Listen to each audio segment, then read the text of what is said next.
مصحف by نمرہ احمد قسط number 8۔ اس کی آنکھیں بند ہو گئی تھیں اور ذہن گہرے اندھیروں میں ڈوبتا چلا گیا۔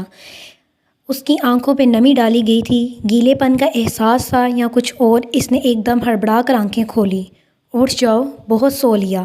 وہ گلاس سائڈ ٹیبل پہ رکھ کر سامنے کرسی پہ جا بیٹھا تھا۔ چند لمحے تو وہ خالی خالی نگاہوں سے اسے دیکھتی رہی اور جب آہستہ آہستہ ذہن بیدار ہوا تو جیسے چونک کر سیدھی ہوئی۔ وہ بڑا سا بیڈ روم تھا، قیمتی صوفے، قالین اور بھاری خوبصورت پردے۔ وہ ایک بیڈ پہ لیٹی تھی اور اس کے اوپر بیڈ کور ڈلا ہوا تھا۔ سامنے کرسی کے اوپر وہ اکھڑے اکھڑے تیور کے ساتھ ٹانگ پہ ٹانگ رکھے بیٹھا اسے دیکھ رہا تھا۔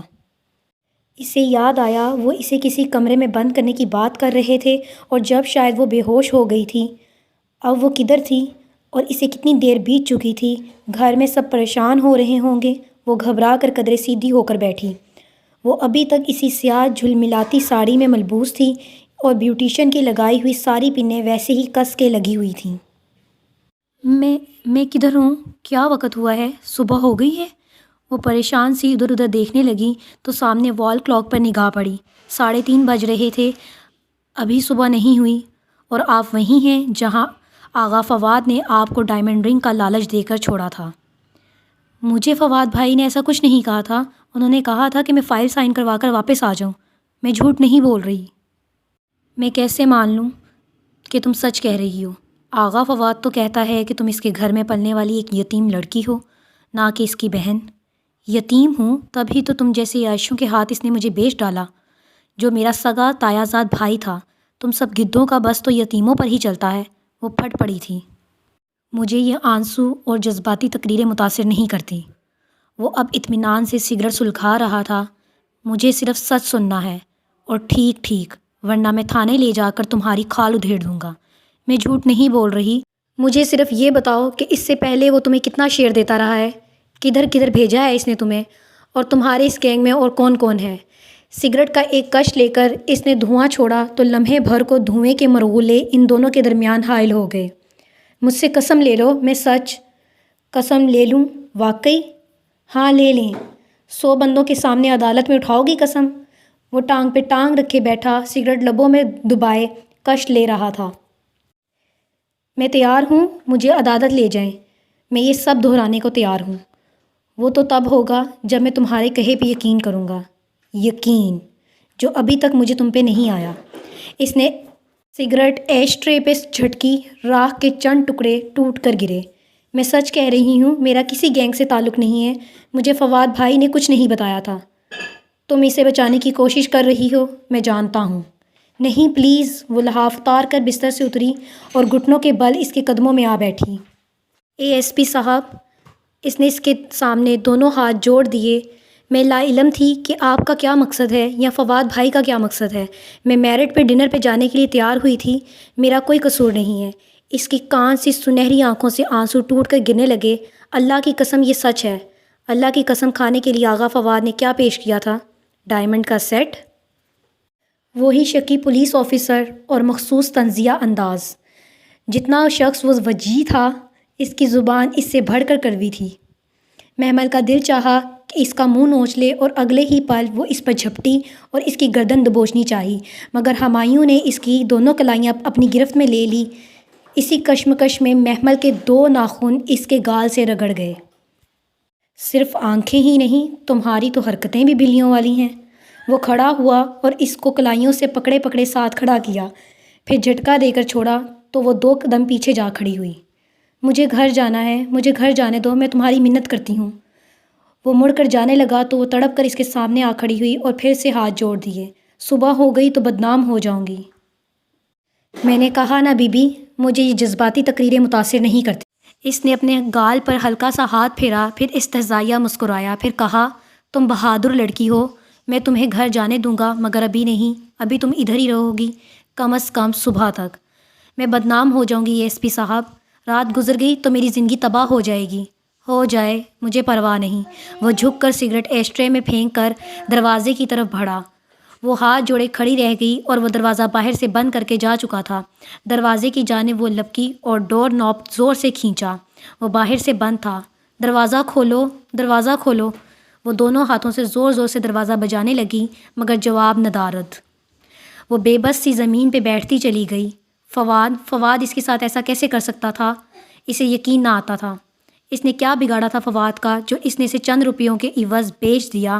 وہ گھٹنوں پہ سر رکھے آنسو بہاتی وہ شام یاد کرتی رہی جب وہ اسے دیکھتے دیکھتے چونکا تھا اور چائے کا کپ لیتے ہوئے اس کی انگلیاں اس کے ہاتھوں سے مس ہوئی تھیں۔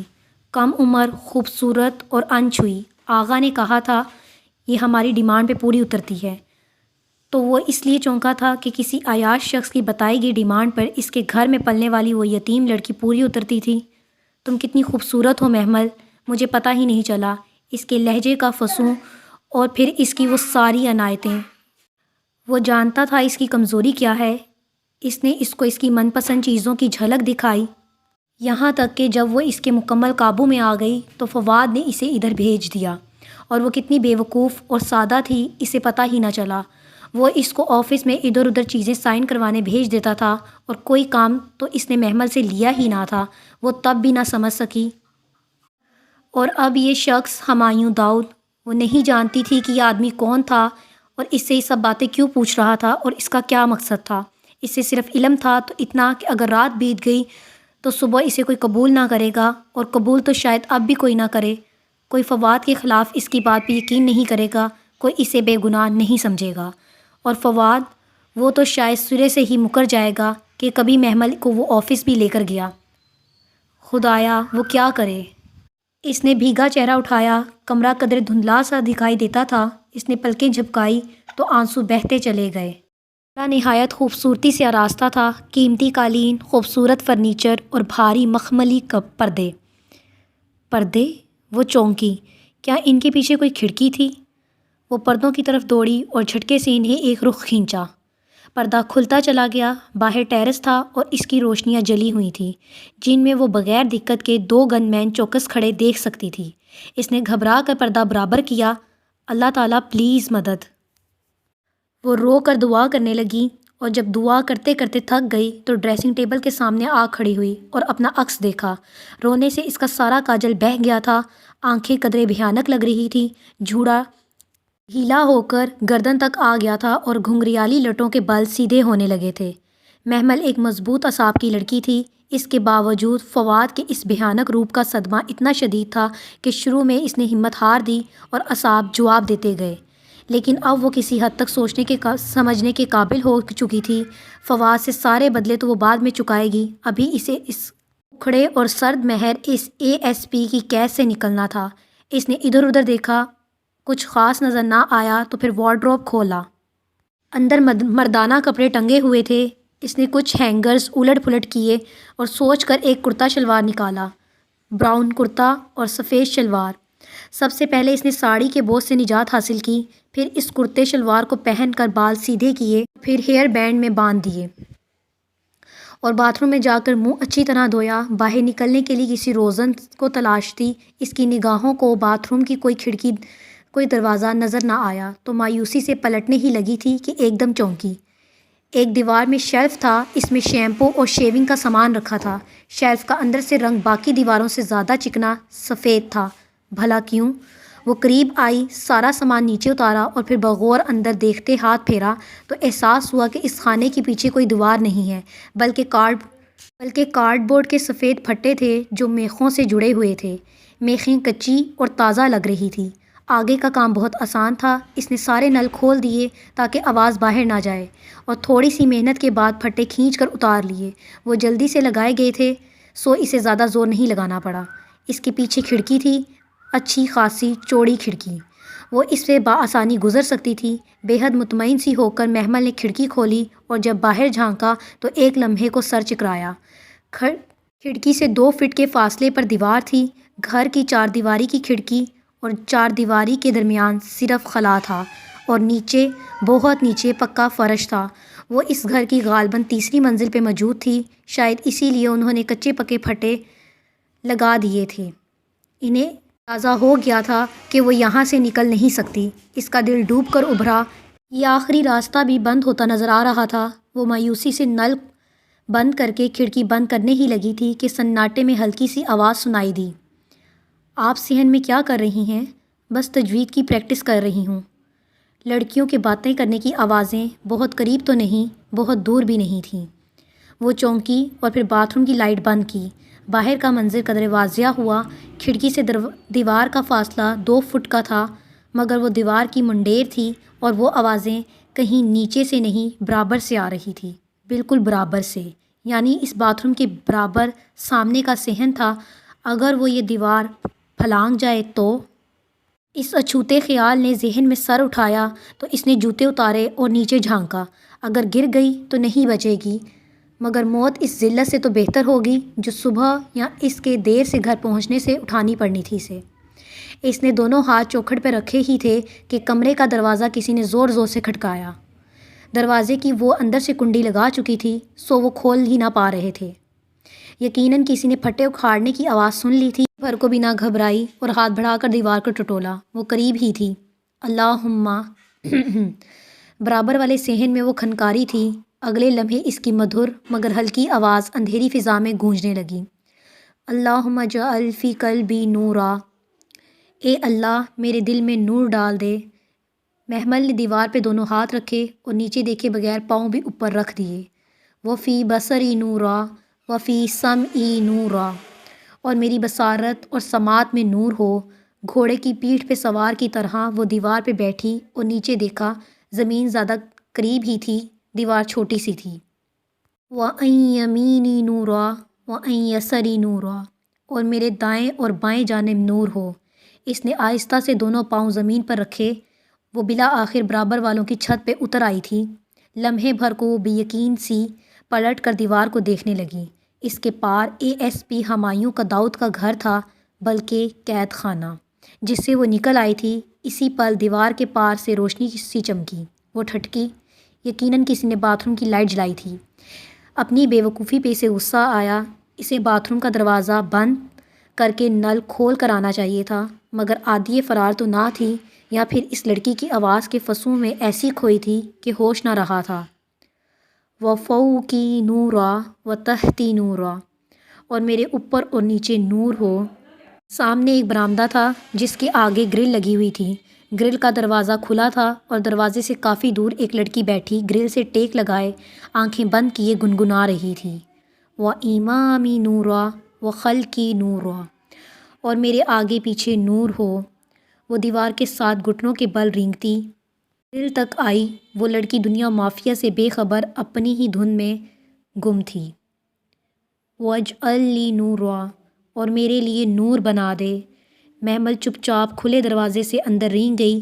لڑکی اسی طرح مگن رہی۔ وَفِی لِسَانِی نُورًا وَعَصَبِی نُورًا، اور میری زبان اور اعصاب میں نور ہو۔ اس نے دھڑکتے دل کے ساتھ ادھر ادھر دیکھا۔ لمبا سا برآمدہ خالی تھا، بس دور ایک فریج پڑا تھا اور اس کے ساتھ جالی دار الماری تھی۔ اندھیرے میں مدھم چاندنی کے باعث اسے صرف اتنا ہی نظر آیا تھا۔ وہ بہت آہستہ سے اٹھی اور دبے پاؤں فریج کی طرف بڑھی۔ وَلَحْمِی نُورًا وَدَمِی نُورًا، اور میرے گوشت اور لہو میں نور ہو۔ فریج اور الماری کے درمیان چھپنے کی جگہ تھی۔ وہ جھٹ سے ان کے درمیان آ بیٹھی، مگر سامنے ہی دروازہ تھا۔ وہ لڑکی واپس آتی تو سیدھی اس پہ نگاہ پڑتی۔ نہیں، اسے یہاں چھپنے کی بجائے نیچے جانا چاہیے۔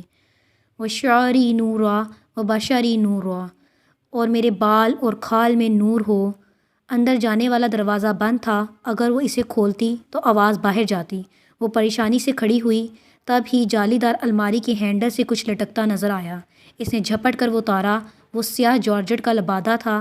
اس چاند کی روشنی میں آنکھیں پھاڑ پھاڑ کر اس کو دیکھنا لگی۔ وَاجْعَل فِی نَفْسِی نُورًا، اور میرے نفس میں نور ہو۔ باہر وہ بے خبر سی ابھی تک دعا پڑھ رہی تھی۔ اس نے لبادہ کھولا اور وہ سیاہ عبایا تھا اور ساتھ ایک گرے اسکارف۔ محمل نے پھر کچھ نہ سوچا اور عبایا پہننے لگی۔ تبھی اسے احساس ہوا کہ وہ مردانہ کرتا شلوار میں کھڑی ہے اور ننگے پاؤں ہیں۔ وہ عبایا بھی اسے غنیمت لگا تھا۔ وَأَعْظِمْ لِی نُورًا، اور میرے لیے نور بڑھا دے۔ اسکارف کو اس نے بمشکل ہی چہرے کے گرد لپیٹا۔ عادت نہ تھی تو مشکل لگ رہا تھا۔ اب اسے کسی طرح نیچے جا کر سڑک تک پہنچنا تھا اور آگے اپنے گھر کا راستہ تو آنکھیں بند کر کر بھی آتا تھا۔ اللہم آتینی نورا، اے اللہ مجھے نور عطا کر۔ وہ اسی ترنم میں پڑھ رہی تھی۔ محمل تیزی سے عبایا کے بٹن بند کر کے اسکارف پہ ہاتھ پھیر کر اسے درست کر رہی تھی اور ایک دم سے بہت خاموشی چھا گئی۔ باہر صحن بہت چپ چاپ سا ہو گیا تھا۔ شاید اس لڑکی کی دعا ختم ہو گئی تھی۔ اس نے قدرے گھبراہٹ اور قدرے جلد بازی میں تیزی سے دروازہ کھولنا چاہا۔ اسی پل اس لڑکی نے پیچھے گرل کی چوکھٹ پہ قدم رکھا۔ السلام علیکم، کون؟ چکنی سی آواز اس کے عقب میں ابھری تو اس کے بڑھتے قدم رک گئے۔ دروازے پہ ہاتھ رکھے رکھے وہ گہری سانس لے کر پلٹی۔ وہ سامنے شلوار قمیض میں ملبوس، سر پہ دوپٹہ لپیٹے، ہاتھ میں کتاب پکڑے الجھی نگاہوں سے اسے دیکھ رہی تھی۔ محمل کا دل زور سے دھڑکا۔ وہ رنگے ہاتھوں پکڑی گئی تھی۔ جانے اب کیا ہوگا؟ وہ میں آپ کی آواز سن کر آئی تھی۔ بہت اچھی تلاوت کرتی ہیں آپ۔ تلاوت نہیں، وہ دعائے نور تھی۔ میری آواز نیچے تک آ رہی تھی کیا؟ لڑکی کا انداز سادہ مگر محتاط تھا۔ محمل کا دماغ تیزی سے کام کر رہا تھا۔ اسے کسی طرح اس لڑکی کو باتوں میں الجھا کر وہاں سے نکلنا تھا۔ ایک دفعہ وہ سڑک تک پہنچ جائے تو آگے گھر کے تمام راستے اسے آتے تھے۔ خوبصورت آواز ہر جگہ پہنچ جاتی ہے۔ میں تلاوت سمجھ کر آئی تھی، معلوم نہ تھا کہ آپ دعا مانگ رہی ہیں۔ آپ نے بتایا نہیں آپ کا نام؟ شائستگی سے کہتی وہ لڑکی 2 قدم آگے آئی تو گرل سے چھن کر آتی ہوئی چاندنی میں اس کا چہرہ واضح ہوا۔ چکنی سفید رنگت، بے حد گلابی ہونٹ اور بادامی آنکھیں جن کی رنگت سنہرے پکھراج جیسی تھی۔ گولڈن کرسٹل، یہ لفظ محمل کے ذہن میں آیا تھا اور اسے دیکھتے ہی وہ لمحے بھر کو چونکی۔ بہت شدت سے اسے احساس ہوا تھا کہ اس نے اس لڑکی کو پہلے کہیں دیکھ رکھا ہے، کہیں بہت قریب، ابھی کچھ وقت پہلے۔ اس کے نقش نہیں، یہ وہ بھوری آنکھیں تھیں جو شناسا تھیں۔ میں محمل ہوں، جانے کیسے لبوں سے پھسل پڑا۔ مجھے دراصل راستے نہیں معلوم تو بھٹک جاتی ہوں۔ اوہ، آپ ہاسٹل میں نیو آئی ہیں، نیو کمر ہیں؟ اور اسے امید کا سرا نظر آ گیا۔ وہ شاید کوئی گرلز ہاسٹل تھا۔ جی میں شام میں ہی آئی ہوں، نیو کمر ہوں۔ اوپر آ تو گئی ہوں مگر نیچے جانے کا راستہ نہیں مل رہا۔ نیچے؟ آپ کے رومز 3rd فلور پر ہی ہیں نا، پھر نیچے؟ اوہ، آپ تہجد پڑھنے کے لیے اٹھی ہوں گی یقیناً، وہ خود سے ہی کہہ کر مطمئن ہو گئی۔ میں بھی تہجد کے لیے نیچے پریئر ہال میں جا رہی ہوں، آپ میرے ساتھ آ جائیں۔ اس لڑکی نے آگے بڑھ کر دروازہ کھولا اور پھر گردن موڑ کر اسے دیکھا۔ میں فرشتے ہوں، آ جائیں۔ وہ دروازہ دھکیل کر آگے بڑھ گئی تو محمل بھی اس کے پیچھے ہو لی۔ سامنے سنگ مرمر کی طویل راہداری تھی۔ دائیں طرف اونچی کھڑکیاں تھیں جن سے چھن کر آتی چاندنی سے راہداری کا سفید مرمری فرش چمک اٹھا تھا۔ فرشتے راہداری میں آگے تیز تیز چلتی جا رہی تھی۔ وہ ننگے پاؤں اس کے تعاقب میں چلنے لگی۔ مردانہ کھلے پانچے اس کے پاؤں میں آ رہے تھے مگر اوپر عبایا نے اسے ڈھانپ رکھا تھا۔ راہداری کے اختتام پر سیڑھیاں تھیں، سفید چمکتے سنگ مرمر کی سیڑھیاں جو گلائی میں نیچے جاتی تھیں۔ اس نے ننگے پاؤں زینے پہ رکھے۔ رات کے اس پہر زینوں کا سنگ مرمر بے حد سرد تھا، یخ ٹھنڈا۔ وہ محسوس کیے بغیر تیز تیز سیڑھیاں اترنے لگی۔ 3 منزلوں کے زینے اترنے کے بعد سامنے ایک کشادہ برآمدہ تھا۔ برآمدے کے آگے بڑے بڑے سفید ستون تھے اور سامنے لان نظر آتا تھا۔ ہلکی چاندنی میں برآمدہ نیم تاریک سا لگ رہا تھا۔ ایک کونے میں چوڑی، بے حد چوڑی سیڑھی نیچے جاتی دکھائی دے رہی تھی۔ فرشتے ان سیڑھیوں کی طرف بڑھی تو لمحے بھر کو تو اسے خوف آیا۔ وہ بے حد چوڑی سیڑھیاں خاصی نیچے تک جاتی تھی۔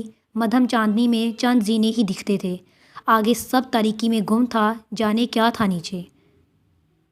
فرشتے کے پیچھے وہ زینے اترنے لگی۔ بہت نیچے جا کر فرش قدموں تلے آیا تو محسوس ہوا کہ نیچے نرم سا قالین تھا جس میں اس کے پاؤں دھنس گئے تھے۔ وہ ایک بے حد طویل اور عریض کمرے میں کھڑی تھی۔ وہ کدھر شروع اور کدھر ختم ہوتا تھا کچھ پتہ نہ چلتا تھا۔ وہ ادھر ادھر گردن گھماتی اندھیرے میں آنکھیں پھاڑ پھاڑ کر دیکھنے کی کوشش کرنے لگی۔ فرشتے نے دیوار پہ ہاتھ مارا، بٹن دبانے کی آواز آئی اور اگلے ہی لمحے جیسے پورا آسمان روشن ہو گیا۔ محمل نے گھبرا کر ادھر ادھر دیکھا۔ وہ ایک بہت بڑا سا ہال تھا، چھت گیر فانوس اور لائٹس جگمگا اٹھی تھی۔ ہال 6 اونچے ستونوں پہ کھڑا تھا، بے حد سفید ستون، سفید دیواریں، روشنیوں سے جگمگاتی اونچی چھت اور دیواروں میں اونچی گلاس ونڈوز۔ وضو کی جگہ سامنے ہے، فرشتے نے اپنے دوپٹے کو پن لگاتے ہوئے ایک طرف اشارہ کیا تو وہ جیسے چونکی، پھر سر ہلا کر اس طرف بڑھ گئی۔ وضو کی جگہ نیم تاریک تھی، سنگ مرمر کی چوکیاں اور سامنے ٹوٹیاں۔ ایک ایک ٹائل چمک رہا تھا۔ وہ ہر شے کو ستائش سے دیکھتی، ایک چوکی پہ بیٹھی اور جھک کر ٹوٹی کھول دی۔ فواد اور وہ ASP ہمایوں، محمل ابراہیم کو سب فراموش ہو چکا تھا۔